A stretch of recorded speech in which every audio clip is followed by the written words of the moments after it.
Давай. Това е нашия плакат.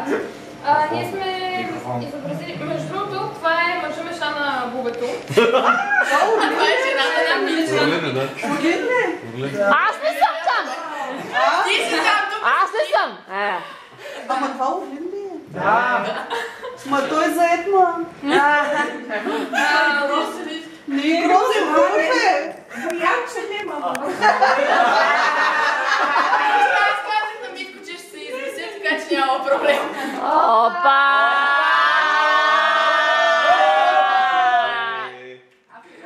Така, между другото, плакатът трябва да бъде ясен и лесно разбираем от пръв поглед да се разбира. Това ние сме го направили елементарен. Това са мислите на жената и мислите на мъжа. Това е общото, което ги събира, общото между тях. Дори и след брака мъжът продължава да си има своите мечти, своите занимания и любимите си занимания, както и жената по същия начин. Но имат много неща, които са най-важните и те ги събират. Това е най-важното. Начинът, по който може да се спечели сърцето на една жена е мъжът трябва да показва на първо място внимание. Трябва да внимава върху думите. Между другото, жените, колкото и да го отричат някои, много се трогат от думи. Внимание, чувствата, разбира се, трябва да се ги изразява.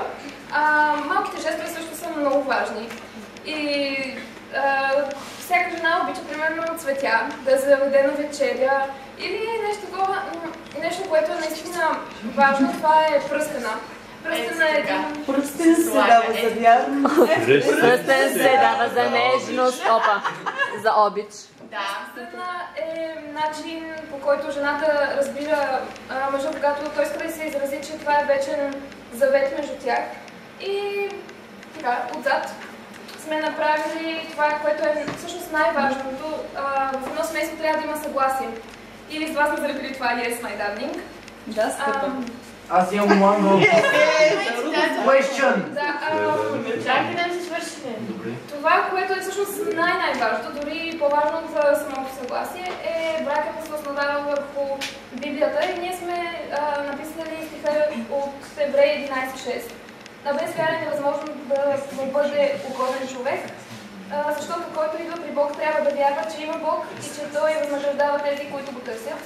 На първо място мъжът и жената трябва да са вярващи, за да може техния брак да се основава на нещо наистина важно и да се задържат. Това е знака за вечност, между другото, защото това е единственото нещо, което може да ги задържи вечно заедно.